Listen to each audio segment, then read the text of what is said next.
these 9 weeks as we delve into the topic of consciousness. And I'm particularly delighted to see such an interesting and varied audience. We've got ambitious Stanford students, Stanford professors. We even got some really interesting community members. We've got some Google engineers amongst us. We've got senior VPs and CEOs of Fortune 500 companies, as well as startups. We've got meditators and non-meditators, so a really interesting group of people. But before we get started, I'd also like to sort of thank a few people that have made this possible. First, our course advisors, one of which is Dr. Cesar Molina. He couldn't be with us today because he unfortunately had travel booked before this course even was announced to him. But he did his residency at Stanford. He practices at the El Camino Hospital, and he's also the co-founder of the South Asian Heart Center, which really is all about prevention through lifestyle change, and sort of rest, diet, etc. is really part of that regimen. Another course advisor is John Bright, who is with us here today. Thank you, John, for all your support. And he is one of the leaders of the International Transcendental Meditation Movement, TM for short. And of course, Andrew Todhunter, who because of travel schedules is also not with us today, but he essentially is our course sponsor. He's lectures in the Department of Biology and Creative Writing, and he's a really prolific writer, filmmaker, very, very creative, and really made this possible. And of course, the Department of Biology and the head of biology, Bob, for sort of making this possible and sponsoring it.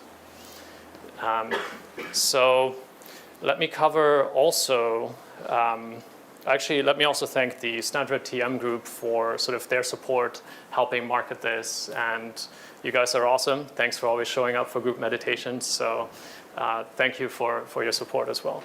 So before we get started, let me also cover a few logistical things. If you've signed up for the 1-unit course, you're allowed to miss 1 session, since we only have 9 sessions together. You know, ideally, I'd like to see you as much as possible. I understand if sometimes you have some conflict. But if you wouldn't mind, and essentially put down your name and also your student ID to make sure that I have a record of you being here, then I can sort of make sure that you've actually attended the class. And before we start too, do you have any questions about logistics, how the course will run? Any questions at all? Good, everybody. Oh, some question back there. Is there anything else required besides attending the sessions? Ideally, you do also the reading, the required reading. So on every speaker, we'll have their biography and usually some type of piece that they've either written or some piece written about them. And at the end, we also ask you to do a reflection piece, just a 1-page paper essentially about what you've learned in the class or some piece of the reading, something like that. So we really want to make it fun, so you can choose the medium. It could be a website if you wanted to. It could be just a paper. It's up to you, really. Other questions? We've already max credits in the audit this course? Yes, you may audit this course. And as I said, it's also open to the community because we invite sort of a really high-quality audience so that we can really push our speakers on this topic of consciousness and to really see, you know, how scientifically validated it is. You know, so it'll be a lot of fun. So thanks for coming. Yes? Is there a syllabus? Yes, there's a syllabus. Were you on the initial email? No. Okay. Are you registered for the course, or? Not yet. Okay. So have you signed up for the Google form that I sent out? No. All right. Just leave your email with me. I will send you a syllabus. All right. Let me pass this through. Just pass it through. Yeah. And if you're a student, please sign in on this paper. And if you want, you can also leave me your email address in case you have not signed up for the Google form. Any other questions? Good. So let's dive into consciousness. So hacking consciousness. How did this come about? So I've always been fascinated by the topic of consciousness. As an undergraduate, I studied cognitive science. And the predominant worldview there is that this physical thing, the brain, this part of this that's matter, gives rise to mental processes. And these mental processes are then considered consciousness. But I always found that answer somewhat unsatisfactory because I asked myself, well, doesn't a flower have consciousness? Doesn't a tree have consciousness? I mean, there's some organizing power, right, to a flower or to a tree. What is that intelligence that makes a flower bloom? And then I also, I've always been really fascinated by meditation techniques. I've tried Qigong, I've tried mindfulness, Buddhist walking meditation, contemplation meditation, Zen meditation. And I always wanted to dive into this idea of consciousness. And what I noticed is that when I think a thought, I can actually be conscious of me thinking a thought. So who is actually that observer behind that thought? And that's where sort of this whole interest came about in terms of hacking consciousness. And after undergraduate, I worked for a while and sort of forgot about this topic until I found myself working for a man named Ray Dalio. I don't know if you guys are familiar with him, but he runs a company called Bridgewater Associates. It's one of the most successful macro hedge funds of all time. And he said that he's been practicing this meditation technique called transcendental meditation for 40 years. And he said that that is one of his keys to success. And I said, that's a big endorsement, so why don't I try it out myself? And through there, again, got exposed to this topic of consciousness and really found myself, again, experiencing as well as getting intellectual knowledge about it. So I thought, now that I'm at Stanford doing graduate studies, why don't I have other people participate in this journey and really see what consciousness is all about? Can you access it? Can you hack it? How do you hack it? And those are some of the questions that our speakers will address over these 9 weeks.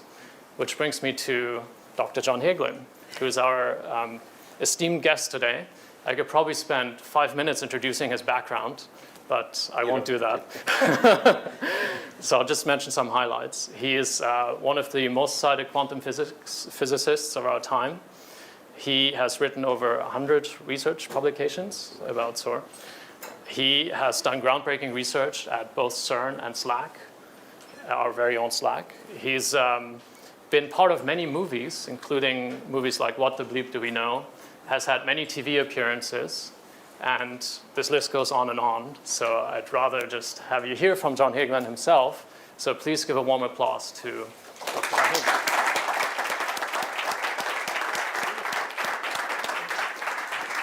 Thank you very much. I'm not mic'd. Can you hear me okay back there?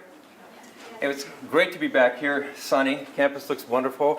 And what a great audience. I haven't even talked to you yet, but just the description of who you are should make this a lot of fun, certainly for me anyway. We're going to be introducing the subject of meditation basically from a very classic perspective from the yogic tradition and from there ultimately the Buddhist tradition.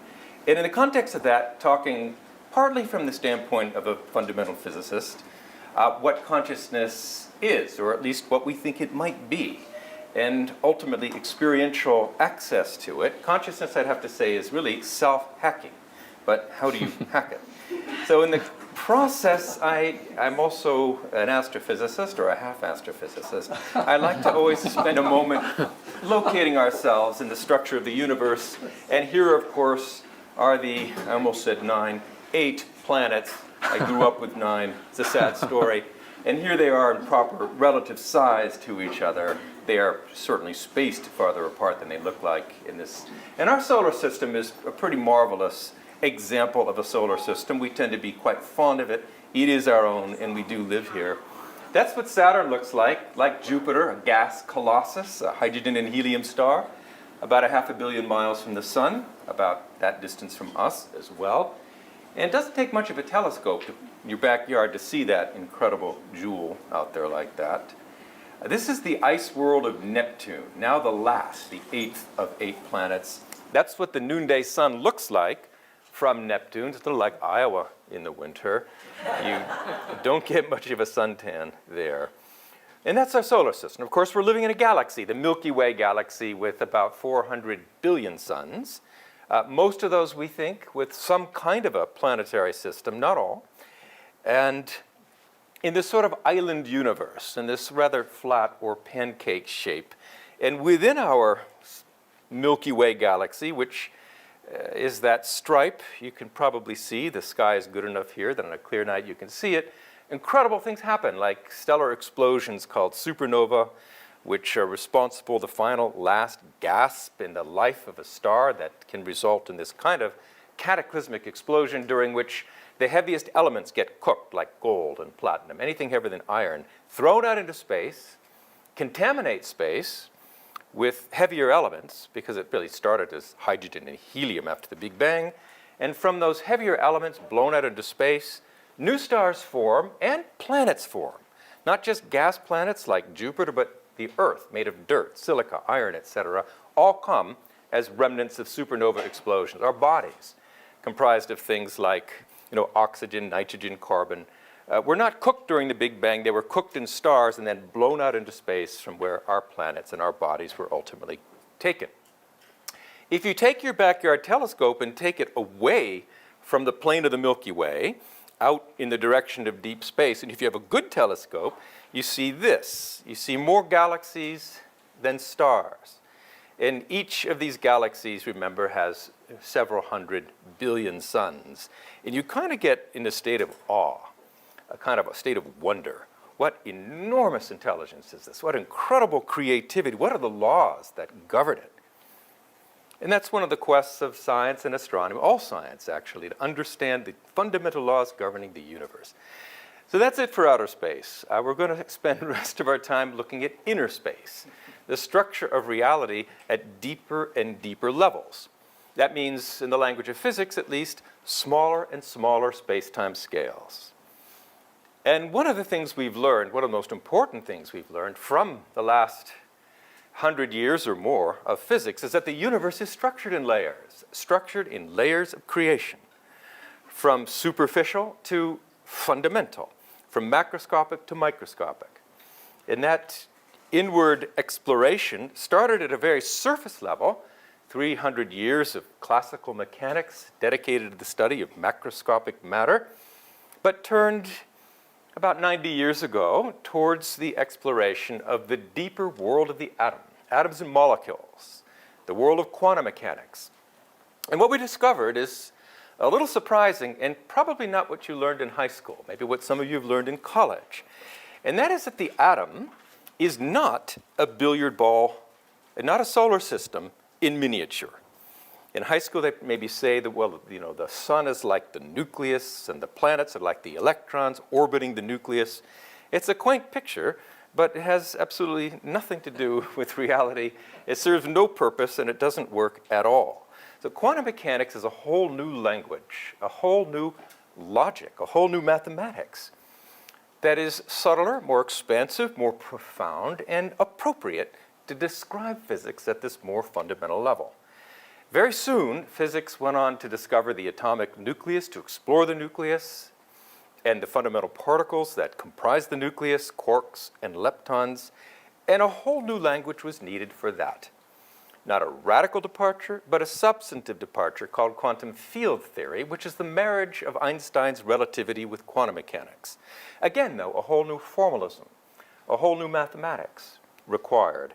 And then ultimately, certainly the hot topic in physics today, as it has been since the superstring revolution swept through here about 20 years ago, is maybe 25 years ago, starting with supergravity theory, is unified field theory, which in today's more common parlance is typically in the form of superstring theory and M theory.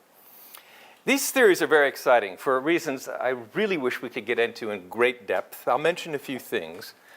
These theories fulfill Einstein's lifelong quest to discover the unified source of the diversified universe, the unified fountainhead of all the laws of nature that govern the functioning of the universe at every level. The mathematics of this is extremely daunting, even though the fundamental reality is one of absolute simplicity.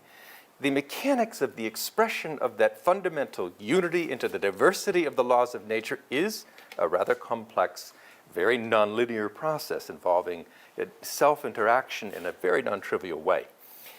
But speaking qualitatively instead of heavily mathematically, the fundamental nature of this field of unity at the basis of all diversity is absolute silence. Absolute abstraction, almost. You could say pure existence, pure being. But it's not a field of inertia. It's not a field of death, I would say, because the quantum principle guarantees that intrinsically this field is dynamic. In fact, the quantum principle, or uncertainty principle as it's known, is the principle of increasing dynamism at fundamental scales.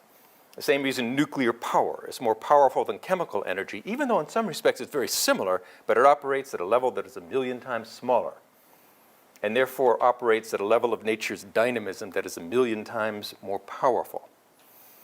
Due to this intrinsic dynamism of this universal field, the field is actually, well, you could say silent at its core, but it's roiling and boiling on the surface of life, erupting in this effervescence of what look like effervescent bubbles emerging from ginger ale.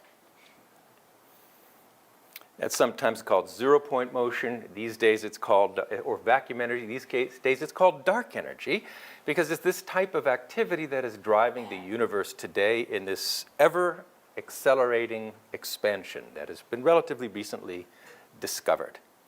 Now, for the astute audience, and most of you are certainly in that category, you probably have surmised that these bubbles aren't ginger ale, actually. But they are these little rubber bands, these little loops. They are infinitesimal loops called superstrings. Little rubber bands, literally relativistic rubber bands, infinitesimal.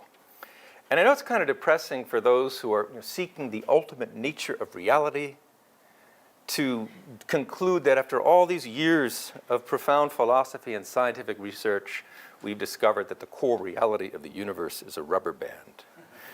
But it's not really what we're saying. It's not the rubber band that is fundamental. It's this universal field of intelligence, this intrinsically dynamic, self-interacting field that percolates superstrings. And these superstrings are what we used to think of as particles. The fundamental particles and forces of nature, in the context of these theories, are just the different vibrational states of these rubber bands. Now, there's a certain type, you can sit down and you can examine the physics of a rubber band. You can count the different vibrational states, the different modes of vibration that a string, a rubber band, can vibrate in, and you will conclude that each of those vibrational modes of a rubber band has its own frequency, its own natural tone. That type of mathematical physicist that undertakes this calculation of the enumeration of the vibrational frequencies of rubber bands are called nerds. But they're very, very... But the miracle of superstring theory, just honestly simplify things quite a bit for the sake of time, is that these different vibrational tones, these different vibrational frequencies of these fundamental superstrings, each frequency corresponding to a different energy, because Einstein equates, frequency, of course, and energy, and also Einstein equates energy with mass. These different rubber bands, due to their different vibrational modes, have different amount of energy, which means different amount of mass. And when you look at those masses and the other properties of these vibrating strings, lo and behold, you discover that this is a universe of just certain types of particles. One of those vibrational tones acts like gravity, a particle of gravity, a graviton. Another one acts like a particle of light, the spin 1 massless photon. Another one looks like a spin 1/2 quark or an electron, and so forth. And you get just the categories of matter and energy that we know and love, that are the building blocks, so to speak, of the universe. So that's kind of an amazing prediction. You start with a relatively simple principle, I would say deceptively simple to be fair, of a vibrating relativistic string, and from that you conclude that the universe coming out of such a field, percolating these strings, looks like ours, or at least roughly like ours. But it's a very different view of the universe. It's almost like this universal field, like a guitar string is a one-dimensional field. The surface of a pond is a two-dimensional field. This is a three or more dimensional field. But fields have their own vibrational states. We call them waves. And depending upon how the field is vibrating, depending upon the frequency of the wave, that wave will behave like a graviton, a particle, a so-called gravitino, a spin 1 force field, a spin 1/2 fermion, or the newly discovered Higgs boson. there's an interesting relationship which I can't begin to touch on today, that these 5 actually correlate in a very precise way to one of these ancient, these quaint, ancient, prosaic theories of the universe as comprised fundamentally of 5 elements. And that's an interesting point, perhaps for another day. Finally, I'm going to leave physics in a moment. I'm sure you'll be relieved. In addition to these superstrings that percolate from this time translationally invariant, this sort of ocean of immortality, ocean of pure being, are not just these superstrings and not just particles, but entire universes. To the current ability of ours to calculate in the context of such theories, there is a finite probability that whole baby universes will emerge from this bubbling cauldron of what is called space-time foam, and most of those are duds. They disappear almost immediately in a burst of energy, but given the right initial conditions, they grow, some of them will grow exponentially, expand enormously, and that is called inflation, the inflationary universe, Big Bang Theory. And if you look at this picture carefully, you will see that there are several of these going on as we speak. And some of those survive. And if you do the math even relatively simply, you would conclude that there is, depending upon a few assumptions, probably an uncountable infinity of simultaneously coexisting universes continuously erupting from this enormous universal ocean of intelligence. And that is called today the multiverse, a scary concept. I'm not in love with it, but is a concept that is sort of getting forced upon us as we look more deeply into the nature of this fundamental physical reality and start to fathom its intrinsic creativity and dynamism and incredible properties. End of physics, and I would like to shift gears, but this will be, I think, a useful background. Any questions just on the physics, given the limited time we have? I'd be happy to take one or two. This will be part of the test at the end of the course. In this context, in this physical framework, what is consciousness and what is meditation? Now here I'm going to draw upon 2 sources, and a lot of what I say is not familiar or that familiar or yet familiar to Western psychological science. Familiar, certainly to some people within it, but it's not really common parlance in Western psychological science. Consciousness is structured, human consciousness, one we can talk most clearly about, is structured in layers in parallel to the structure of the physical body, in parallel to the structure of the physical universe. Wow, what does that mean? Well, just subjectively, it means we have surface thoughts, concrete thinking, gotta do this, gotta do that, almost an audible level of coarse thinking, pre-verbal, in some cases even verbal. But quieter than that, in a more settled, quiet, and expansive frame of mind, is the world of abstract concepts, the world, you could say, of the mathematician, the scholar. And this is a quiet and a literally more expansive style of thinking with a rather different character, and I'll talk about that, and even deeper, more abstract, more refined, more silent levels of thought. And these different levels of thought have a correspondence that can be rigorously unfolded to different levels of physical nature. And here's a simplified, I've truncated this argument, but mathematics is probably the most successful formalization of the structure of human mind, structure of human thought, structure of human logic. In mathematics, comes in different layers of concreteness versus layers of greater subtlety, greater power, greater comprehension, greater completeness.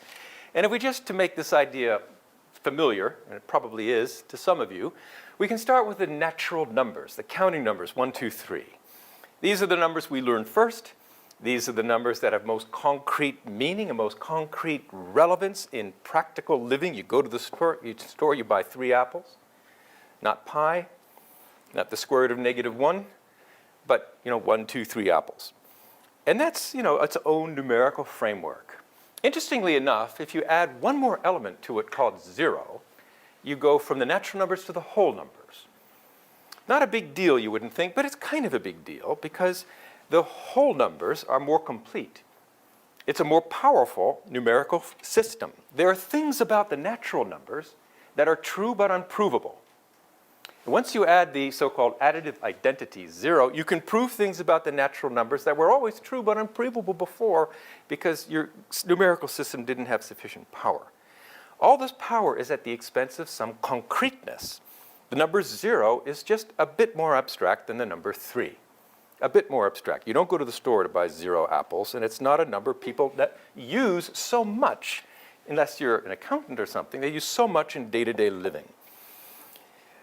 If you add the negative numbers, minus 1, 2, 3, etc., you have what are called the integers. The integers are a more holistic, more powerful numerical framework. You now have a system of numbers that is closed under subtraction. And in that respect, it's more powerful, and you can prove a lot of things about the whole numbers that were true but unprovable. You now have a more powerful framework at the expense of being a bit more abstract. To these, you add the fractions, 0.732, or 2/3, or 7/8. You have a more powerful system, a more comprehensive system, a system almost good enough to do physics. Not quite. For that, you actually have to add not just the reals, not just the rationals, but the irrationals in order to get the real numbers. And the irrationals fill in all the holes in between all the rationals. And they have the form of something like 0.732853, etc., without end. And they're difficult to even write down, obviously, and they're really, in a sense, somewhat difficult to even describe, but with this system of real numbers, you can at least do physics. You can do calculus. You can do Newtonian physics. But you're at a deeper conceptual level, less concrete, much more powerful at the expense of being more abstract. Next step, add numbers proportional to the square root of -1, so-called imaginary numbers. And it's a good word for them because I'm not even going to try to explain to you what they mean. They're really a giant step removed from practical day-to-day reality, but enormously more powerful. Without these numbers, the reals plus the imaginaries equaling the complex numbers, you cannot do quantum mechanics. You cannot understand the atom, let alone the atomic nucleus, let alone the unified field. So different levels of mind, different levels of conceptual wholeness relate to different, more holistic but more abstract levels of nature. These levels of nature are more abstract, more powerful. Like that, we have levels of mind. From this perspective, meditation classically understood from the fundamental sort of historic yogic tradition, the Yoga Sutras of Patanjali, the Bhagavad Gita, and so on, and from there, Buddhism, at least early Buddhism. Meditation was understood as a technique to take our active thinking mind and our outwardly directed attention and turn the attention powerfully within to begin to experience and explore quieter levels of mind, deeper and deeper levels of the thinking process. And as the mind gets increasingly quiet and expansive, very quickly or not so quickly, that's a question of technique, the awareness gets drawn completely beyond any localized concept or boundary of thought to experience a state of absolute abstraction, pure subjectivity, pure wakefulness, pure being, which is either a bunch of empty words or it has some meaning to you, depending on perhaps whether you may have glimpsed that experience at some time or other, in which case what I'm saying will make maybe a little more sense. This is the so-called meditative state. This is samadhi. It's not enlightenment, it's samadhi. In the Yoga Sutras, the first couple of verses read, yoga, experience of unity, inner union. Union with what? Union with universal intelligence. Union of individual mind with universal intelligence. Yoga is the complete settling of the activity of the mind. Then, and automatically then, if you don't fall asleep, automatically then, the seer, the experiencer, is established in the self. And the self, or Atman, in this tradition, is not our time-space-bound self. It's not our physical body. It's not our fluctuating thoughts. It's not our fluctuating moods. It's the field of our own inner subjectivity, inner wakefulness, inner consciousness, which is at the basis of every experience, but which itself is rarely experienced. So that's the meditative state, samadhi, and it is called, been known historically at least, described throughout the ages as a fourth state of human consciousness, distinct from waking, dreaming, or deep sleep. Those are the three cycling relative states of consciousness. Samadhi has nothing to do with time. A timeless state, non-changing state. And from a modern scientific perspective, I think we can say, since about 1970 and increasingly all the time, this meditative state, and there are different states one can experience in meditation. I'm really talking more specifically about samadhi, classic meditation state, slipping beyond thought altogether to experience pure being. It is a fourth state of consciousness. It is metabolically distinct and neurophysiologically distinct, and certainly subjectively, experientially distinct from waking, dreaming, or sleeping. When the mind becomes absolutely still, the body simultaneously gains a state of deep relaxation or deep rest, significantly different from what is normally called rest or relaxation or even sleep. Rest, I'm getting kind of practical here, but trust me, I won't stay practical for very long. Rest, of course, is a very powerful antidote to stress. Relaxation is a powerful antidote to stress. And the different levels of rest you can achieve at night or through prayer or through some meditation practice which can perhaps, at least in principle, really settle the individual, bring a sense of great comfort. To the degree that we're settling deeply, to that degree, stress is dissolved, and with it, stress-related diseases are relieved and or prevented. So, for example, one very common technique to transcend, and that's really what TM technique is for, it's really for transcending, among other techniques, but the transcending is the key to much of my discussion, not the technique for how to get there. But the point is that state of transcending is a state of deep rest. And for example, high blood pressure, which is the most important risk factor for heart disease, is ameliorated more effectively than through hypertensive drugs, typically, and more effectively than what is normally called relaxation, which is relaxing and generally good for you, but maybe not as deep a state of physiological rest. The American Heart Association did the largest study ever done. That was just this spring, late last spring, it's already 2014.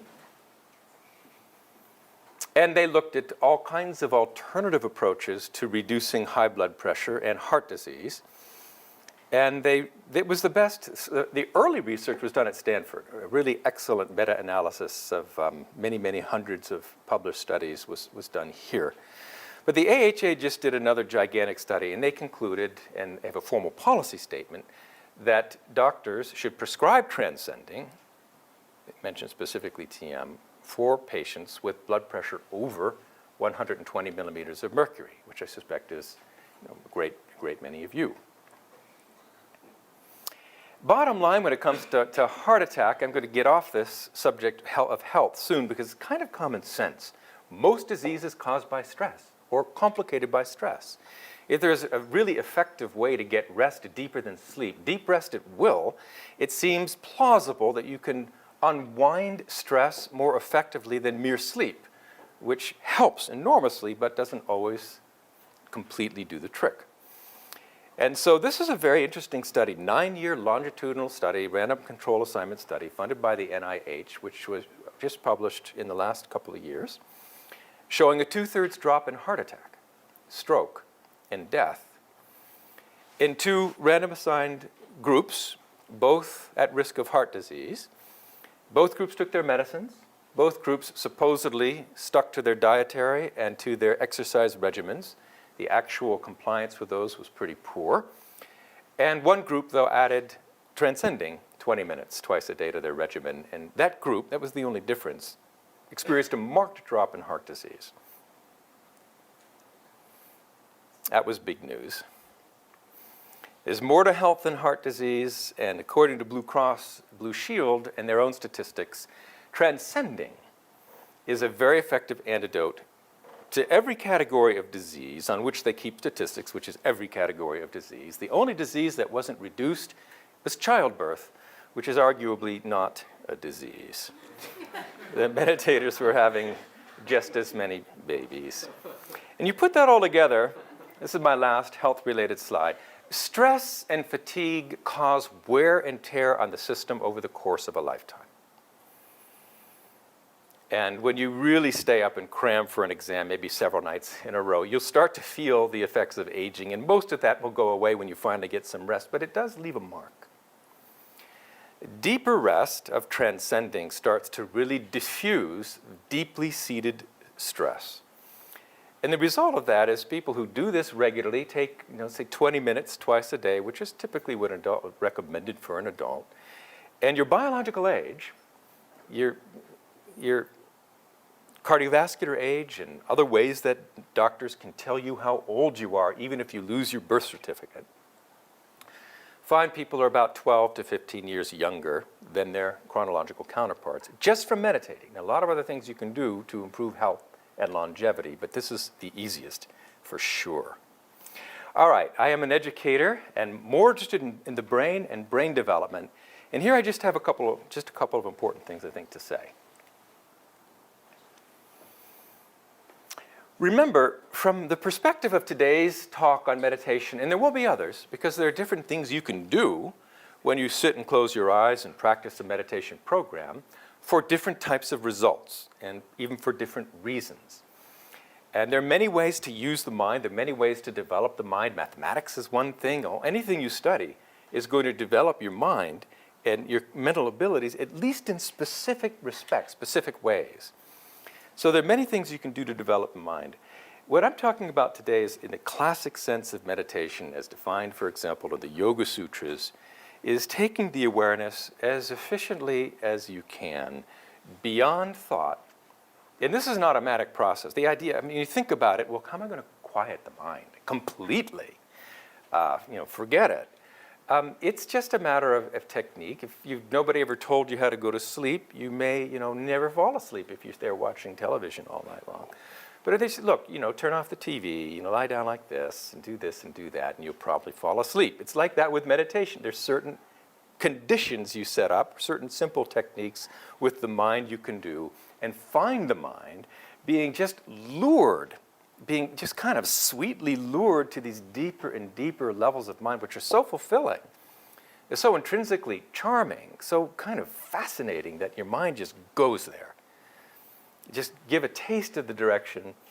When you walk through an airport and there's a Cinnabon somewhere, you kind of smell this thing and you just go for it. It's like that with the mind. Give it a taste of what it's like going to deeper levels of mind, and that's all the mind wants to do. So this is easy. It's just a question of, like a diver, it's a question of how you leave the board, and kind of the rest is automatic.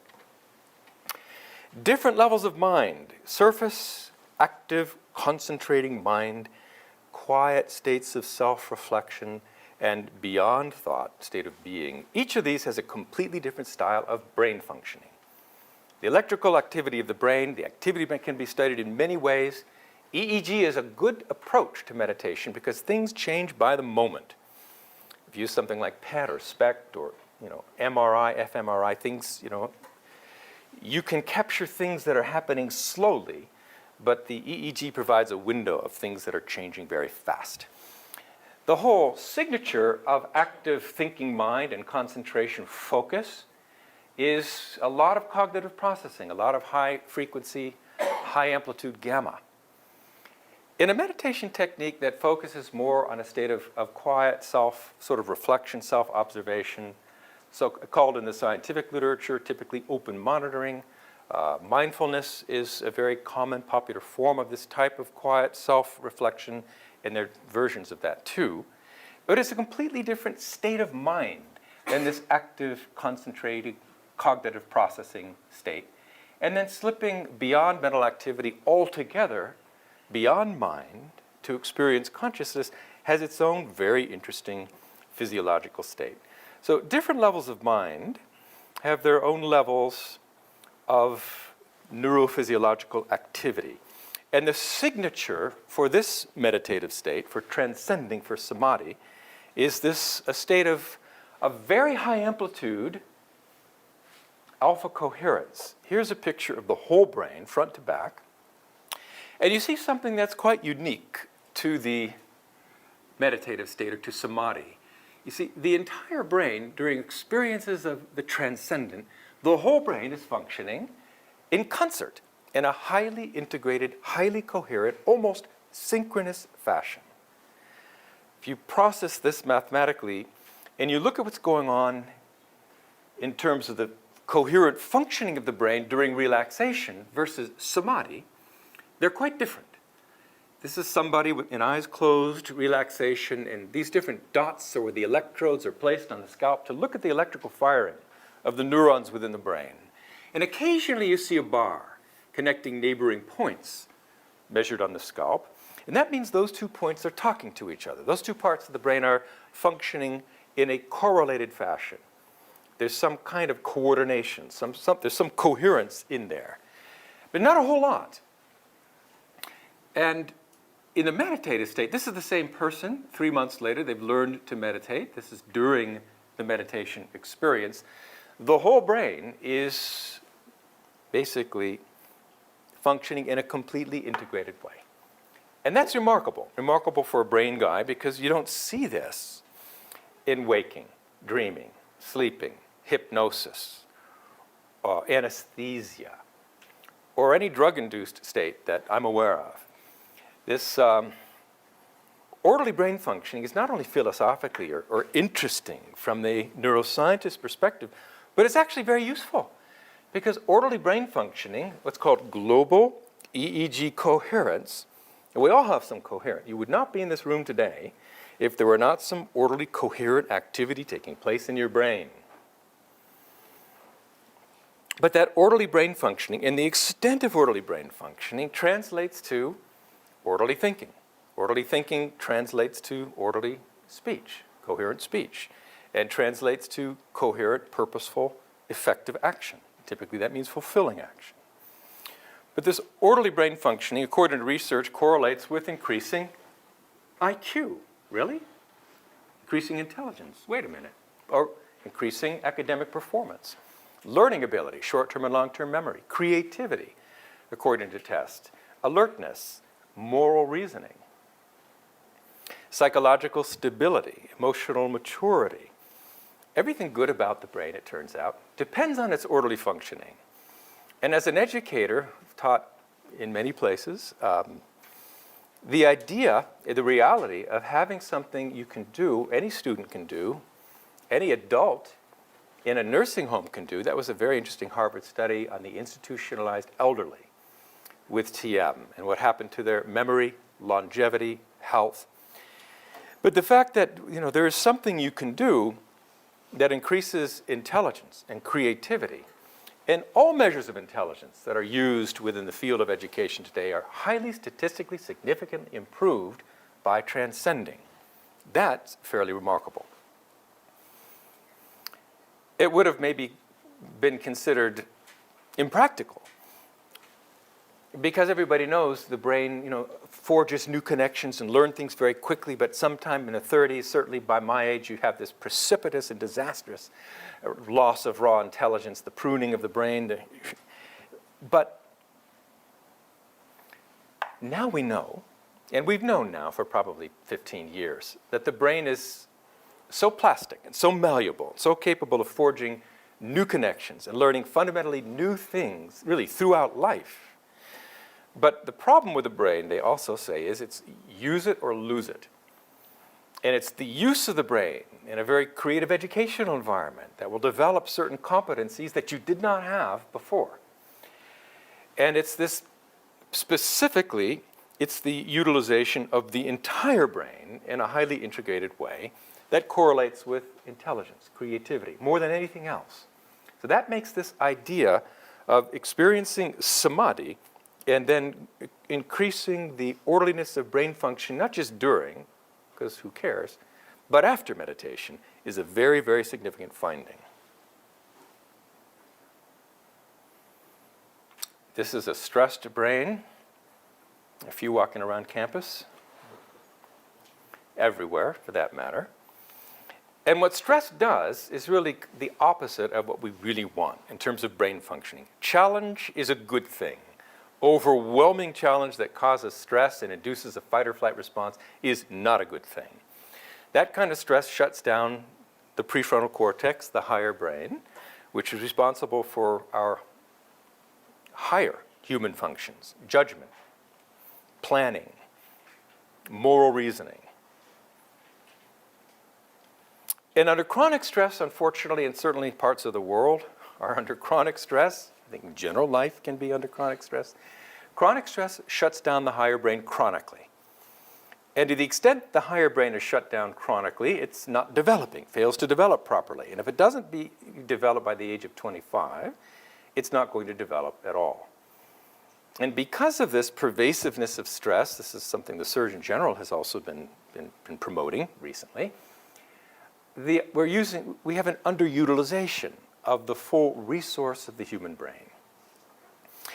He said, actually, we seem to be living in a society of arrested development, meaning that we're stuck in various stages of adolescence. It's really at the age of 12 to the age of 25 that we really gain the full utilization, really any utilization of the prefrontal cortex, the executive center of the brain, the CEO of the brain. And unfortunately, stress impedes the development of that. A few comments about acute stress, then we get back to higher states of consciousness and hopefully to some questions. Acute stress and its manifestation as PTSD is the result of overwhelming trauma, chronic or more typically overwhelming trauma. And what happens in that state is something called the amygdala or fear center of the brain gets overloaded and sometimes stuck on hyperdrive. It's like jamming the foot down on the accelerator of your car so hard that you break the linkage and you take your foot off the accelerator and it lies flat down. And your car is revving. It's not an ideal situation to find yourself in. Now, normally rest, relaxation, allows these sorts of things to normalize.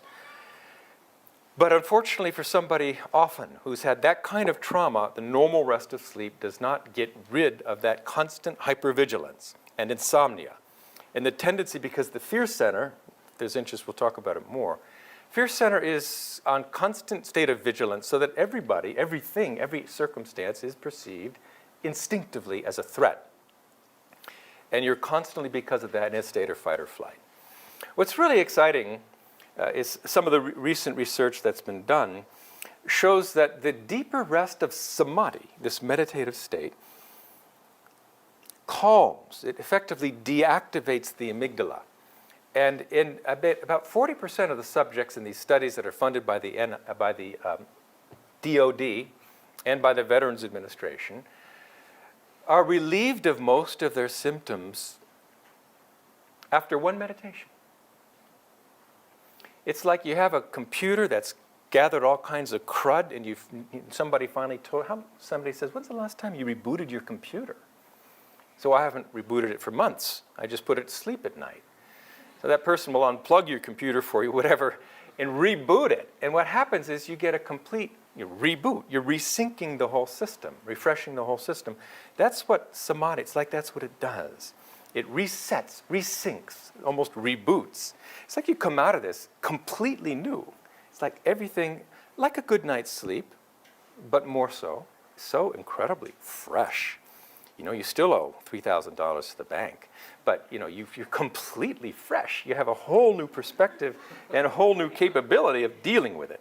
So that's amazing. Because of that, I find this amazing. I didn't know whether I've lived long enough to see this, but the militaries of the world, lots of them, and our own, Department of Defense and Veterans Administration and military academies like Norwich University are incorporating TM into military training as an antidote, a vaccine against the ravages of war stress. Many educators are very familiar with a phenomenon called ADHD. It's also a stress-related learning disorder.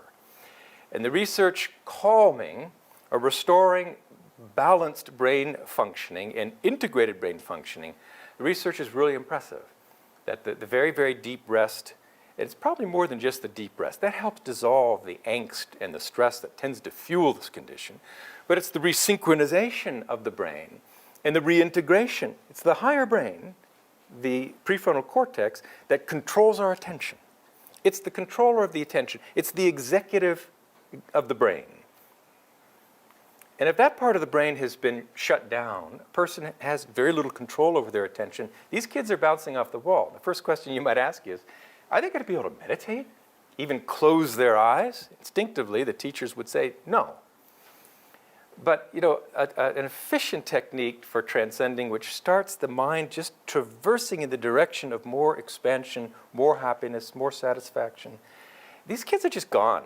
You know, after like a minute, you know, they're just in there. And after 10 minutes, you know, somebody has to say, 10 minutes is up. For somebody who's that age, 10 minutes of meditation is enough. They don't have the crust of stress that the rest of us do. So those results are amazing. And as a result of the research on that, schools around here and all over the country and all over the world are incorporating transcending, a simple technique for transcending called TM, into the curriculum.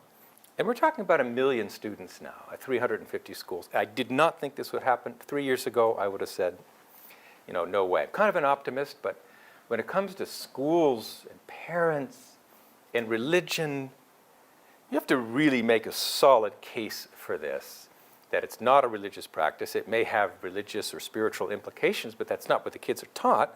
They're taught a technique, pure and simple, to take the mind effortlessly to a place where they're going to be really able to relieve stress and come back into class alert, focused, and revitalized. That's an amazing thing. It started really, not surprisingly, as a Midwesterner, I will say not surprisingly, in San Francisco, but it has now swept the world. In a different talk, this is our friend Jack Welch. We could talk about strengthening the executive functioning of the brain. And I'll skip by that. I do want to end before we take discussion. Back where I started, and that is samadhi and higher states of consciousness. We talked about this meditative state of absolute silence. You could say almost absolute abstraction, absolute expansion, nothing of a specific content to color or delimit the awareness. It's attribute-less. And being so completely non-specific, there's nothing to give it any sense of time or change or relativity. The structure of this fourth state of consciousness, which I should say maybe has been considered in recent history, not in early history, but in recent history, difficult to achieve, is absolutely not Patanjali's point of view in the Yoga Sutras of Patanjali. So basically four chapters. They're all dedicated to transcending, and the third and fourth chapters are dedicated exclusively to samadhi. It's not difficult, but I suppose you can always get in the way of doing so, like you could get away in the way of going to sleep.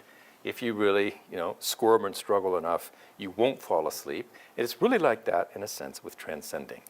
The structure of samadhi is very simple. In the process of taking the awareness within, which means taking the outwardly directed attention systematically within to experience and explore different levels of mind. In the deeper levels of mind, actually, the awareness is more expanded. It's like when we focus on something which is really the opposite of meditation, the way I'm defining it. Focusing on something like this is a sort of a localization of the awareness onto something very relative and very concrete. In meditation, the awareness is basically retiring from that sharp focus. In the process of retiring from that sharp focus, there's nothing so concretely stark to localize the attention. So the attention there's less to localize, becoming more diffuse, more unlocalized, more unbounded. And then when the object of thought, a mantra is typically used for this purpose, specific type of mantra called a transcending mantra, is used for this purpose, then the awareness is completely not bound by anything. So in that state, you have experienced, you are immersed in the experience of our purely abstract, maximally expanded, silent self. At the expense of everything else for that moment. And this is usually experienced as a relatively fleeting few seconds, and it does become more stable, more accessible with a little bit of culturing and practice. But for that moment, you've given up everything. So don't tell your mother, write your mother saying, I'm really getting interested in really just experiencing samadhi, and that's what I'm going to do. I'm going to meditate all day long. And they will say, well, who's going to support you? Who's going to support me? This is a non-functional state. It is intrinsically satisfying. It's extrinsically blissful in the most sort of sublime and subtle and expansive way. But it's a non-functional state. It's considered to be a stepping stone to something more significant. Before I leave it, though, let me just take a few quotes, in this case from the Upanishads, about this fourth state of consciousness. The fourth state of consciousness is Atman, the self, in his own pure state, the awakened life of supreme consciousness. Also from the Upanishads, it is neither this nor that, neither inner nor outer, nor semi-consciousness, nor sleeping consciousness. It cannot be seen or touched. It is above all distinction, beyond thought, and ineffable. In the union with that is the supreme proof of his reality. Very important point for philosophers of science and philosophers of consciousness. It is peace and love. So there has been debate, and probably is debate across this campus and across the centuries, as to whether consciousness even exists. You never see it. Indirectly you do, because it's the light of consciousness within that allows us to see everything else. But the consciousness itself is hidden, completely overshadowed by the content of experience. And because of the fact that you can't smell it, can't taste it, can't see it, and typically don't even experience it, unless you happen to kind of, by accident or by practice, escape the confines of our constantly changing experience, to instead, for a moment, be left free for consciousness to experience itself. That's samadhi. Then you can say, oh, I was not experiencing anything, not absorbed in any thought, any feeling, any idea, and yet I was beyond time. I go on forever. That's the real proof of it. Otherwise, you can argue it, but honestly, the experience of it is, it's not really, it's beyond intellect. The very nature of intellect, we can talk around it, we can point to it, but the nature of intellect is to discriminate, to distinguish this from this.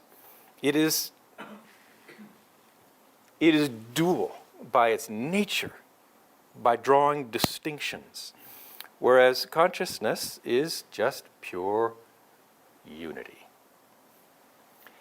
Now, moving on to the last but important point, and that is, why meditate? Well, today, medical science will give us many reasons why we should meditate. Educators who have done research will give you many reasons why it's good for your academic achievement, good for your executive functioning. But traditionally, that was not how meditation was sold. Meditation was for the experience of samadhi, know thyself, by direct experience of the self, and more important than just glimpsing it, live it. And living it is called, traditionally called, enlightenment. So how do we define enlightenment, at least in this lesson today? Well, in one sense, it's this maximum orderliness and expansive state of brain functioning, maximum EEG coherence, stabilized which means not just during the meditative state, but when you're out in activity, dynamically engaged in activity, whether it's a sports competition or a computer game or an exam, that orderliness of brain functioning, the inner calm, inner silence, inner stability is stabilized. I'll come back to that. It's kind of important. Here's a quote. This is about enlightenment. It's sometimes called nirvikalpa samadhi, which means unbroken samadhi, continuous samadhi, or nitya samadhi, which means eternal samadhi. The state of yoga, samadhi, experience of unity, becomes a well-founded state, an established state, when it has been respectfully and uninterruptedly cultured for a long time. Well, is that true? Yes, scientifically it appears to be true. I'm going to give you very quickly, a look at the brain during meditation of a relatively new meditator and somebody who's been doing it twice a day for a number of years, 8 years in the case of this particular subject, one of hundreds of subjects in this study. And if you go to the brain, you try to compare what's going on in this relatively new meditator and somebody who's been experiencing samadhi regularly for some time, be hard-pressed to find a difference. Really, mathematically, if you crunch the numbers, there's not a whole lot of difference. It seems like transcending is transcending. Samadhi is samadhi, whether you're experiencing for the first time or the 5th time or the 500th time. The difference is outside of meditation, after meditation. And then what you find is that this orderliness of brain function, the state of absolute clarity and coherence, inner silence, it dissipates very quickly when your eyes open up and you realize you're late for class and all that. But in the longer-term meditator, this alpha coherence across the entire brain remains with you in activity. So now the whole brain is functioning coherently, but instead of doing nothing, it's engaged in a task. But the brain resources are all utilized in virtually everything you do. Not just, it turns out, during dynamic activity, but even during sleep. And it's just interesting enough to point out. First, some quotes from the Yoga Vasishta about enlightenment. He is awake, but enjoys the calmness of deep sleep. Or he is awake in deep sleep. So when this inner light, you could say, samadhi, turns on, at that point, at some point, it's inextinguishable. And you could be in the midst of a dynamic dream, but now witnessing and enjoying that dream from kind of a cosmic vantage point of unbounded inner immovability. Or under the knife during surgery, under anesthesia, absolutely out cold, like a rock. But that inner awareness, inner light of consciousness is not extinguished by that. Time passes instantly because there's no gears turning, no cognitive processing in the brain that are ticking off time.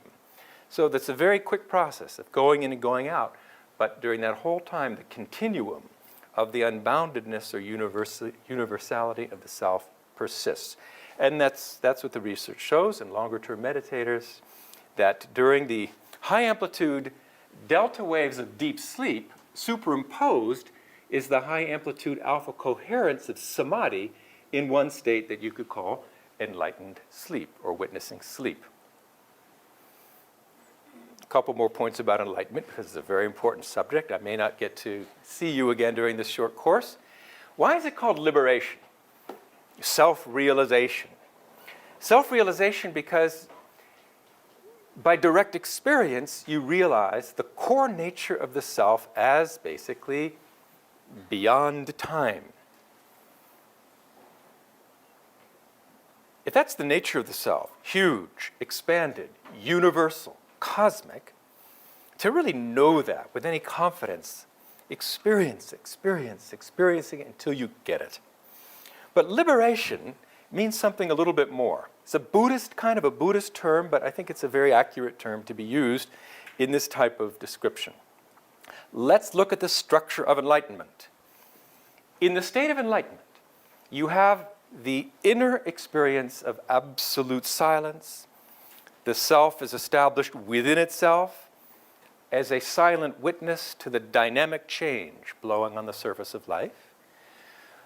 But in this case, you haven't sacrificed everything. You're back in your waking life. Whether you've got an exam to take, whether you have a race to run, whether you have a book to read, all of that surface activity of thought, speech, action is taking place not at the expense anymore of the self. Established in the self, you were engaged in action. And the reason this is called liberation is because if you erase this, you turn out the light, which means you somehow forget the nature of the inner self. Then all you're left with is pretty much life as we know it, the changing relative. And the changing relative is filled with change. It's filled with ups and downs, successes and failures. And the Buddhists take a rather extreme point of view on this sometimes. They call that world the world of suffering. Certainly because it includes suffering, no doubt about it. That is the experience of many locked in circumstances in which they are locked. But the Buddhists would go so far as to say even getting that, spending, buying some wonderful thing is ultimately sorrow, because even as you're spending it, you realize, oh, only $100 remains. Or that wonderful thing is starting to rust already. And so forth. So the Buddhists would go so far as to say the whole world of activity is ultimately a world of suffering. I don't think most of us experience it that way, except from time to time. But the principle is at least true. As long as we are completely absorbed in our relative changing world, we are a bit like a football of circumstances that our emotions tend to be buffeted up and down by a good hair day or a very bad hair day. Liberation means you can be in the midst of a bad hair day, or good for that matter, and it is really such a surface phenomenon. Even some things we consider to be pretty important. In comparison to that, the origin of universes, if you want to think of it from a physics perspective, an intelligence that is so expansive, in which individual awareness unites with that same fundamental intelligence that percolates strings and universes, that honestly, from that natural perspective, it's not an intellectual mood we're making, just from the experience of the continuum of silent contentment within, nothing, frankly, is so important that it overshadows, overthrows your equanimity, leaving you free, basically, to engage fully. The house is on fire, you get in there and you do it, but at the same time, you're completely stable and silent and collected within. So here's a quote about that.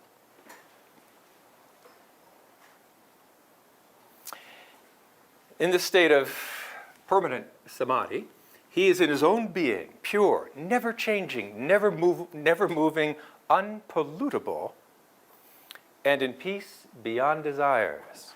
He watches the drama of the universe, even though fully engaged in action. Not a sense of like reclusiveness. That's a misunderstanding of the nature of enlightenment.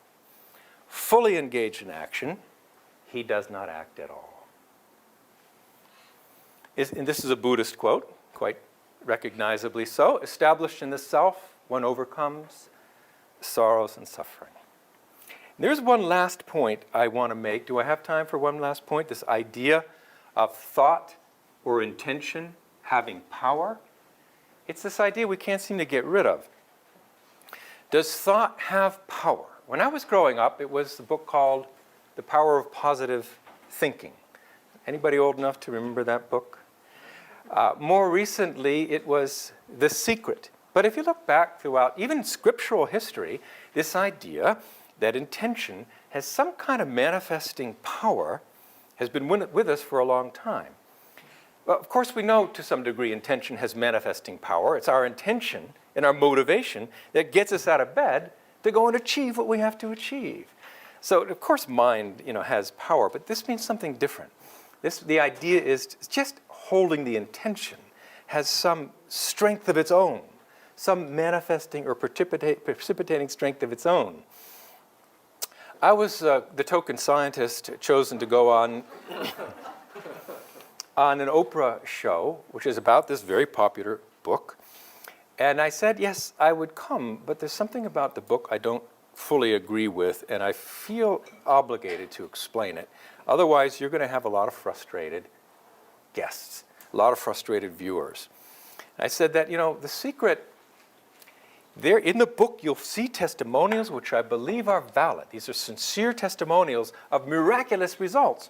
You put the sticker on your refrigerator that says pearl necklace, and then 12 months later, it came, the very same one I wanted. There are a lot of stories like that, and there have been, thankfully, throughout time. But you probably find there are more people that put the sticker on the refrigerator and dutifully remind themselves of that desire that they're supposed to keep nourishing. In a month, a year later, they're very frustrated because they're no closer to the pearl necklace than they were before. And just lo and behold, 3 days before the show, Oprah canceled the show, saying they had too many guests who were disappointed by the book. And I said, well, that's too bad, because I could have explained why it works and why it doesn't, and perhaps how to make it work. Now, we've already talked about it. I don't have to explain anything more about it. There are different levels of mind. Different levels of mind have greater and greater conceptual power, and even greater physical power, physical energy, because each of these levels of mind corresponds to deeper and deeper levels of physical reality. Now, the correspondence between these two can be very sharp. We've talked in this course briefly, classical mechanics, quantum field theory, unified field theory. And these terms aren't as familiar from Western psychological science, but in the literature of yoga and the Vedic literature and Buddhist literature and so forth, there are these 4 levels of mind. Vaikari, which is almost articulated thought, surface thought. Abstract conceptual thought. Fine feeling level, that level of finest, refined feeling, which is very deep within, but very important to the quality of our life. This is where fine artists might spend most of their time, and then there's samadhi. This correspondence between levels of mind and levels of physical reality is very deep, and I gave a little bit of a hint at it earlier today. But again, this meditative process is the process of getting more and more intimately familiar with deeper and deeper levels of thought, where thoughts are more powerful.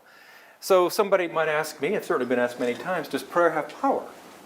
And I have to say, I'll answer this as a physicist and as a meditator. In my experience, it depends. I went to a church service in South Central LA. It was a very dramatic service of worship.